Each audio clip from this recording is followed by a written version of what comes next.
ஒரு ஜனநாயக நாட்டுல எனக்கு வந்து போய் ஓட்டு கேட்கறதுக்கு கூட உரிமை தர மாட்டேன். ஒரு ஜனநாயக நாட்டுல நான் ஓட்டு கேட்கறதுக்கு கூட உரிமை இல்லைன்னா அப்புறம் என்ன? நிறுத்திங்களா? நான் போயிருப்பேன். நான் ஊர் வெளியில போவேன்.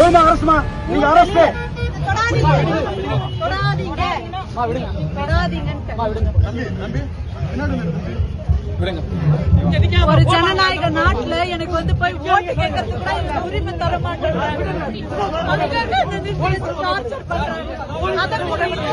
ரொம்ப டார்ச்சர் பண்றாங்க. என்ன பண்ணிட்டு சொல்லுங்க.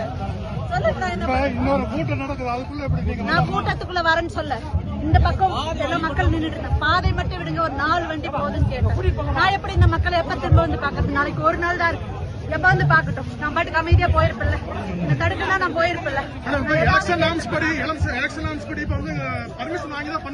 நான் பர்மிஷன் வாங்கி தான் நான் பண்றேன். நான் பர்மிஷன் வாங்கி கொடுத்திருந்தாங்க, வாங்கி தான் பண்றேன்.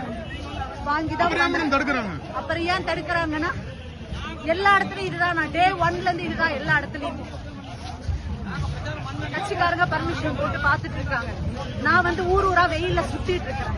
டே 1ல எனக்கு டே 1ல இருந்து எனக்கு இதுதான் பிரச்சனை. எல்லா இடத்துலயும் எலெக்ஷன் கமிஷன் மடக்கி மென்டல் டார்ச்சர் கொடுக்குறாங்க. குறிப்பிட்டு நிறுத்துறாங்க. செக்கிங் 10 ஆட நிறுத்துறாங்க. ஒரு நாளைக்கு 10 ஆட நிறுத்துறாங்க.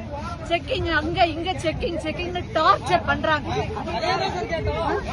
அன்னைக்கு அவர் சீமான் அங்க நின்று பேசிட்டு இருந்தாரு. 2 பக்கமும் தொல்லலாம மக்கள் போயிட்டு தானே இருந்தாங்க. இன்னைக்கே என்ன விடல. நான் தாண்டி போறேன்னு தானே கேட்டேன். நான் எதுவுமே சத்தம் கூட போட்டு தாண்டி போறேன்னு தானே கேட்டேன். நான் என்ன தப்பு பண்ணேன்?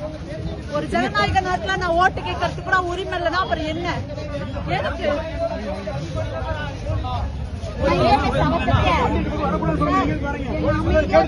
நான் சவுண்டே போகாம போடாம அமைதியா நிறுத்திங்களா?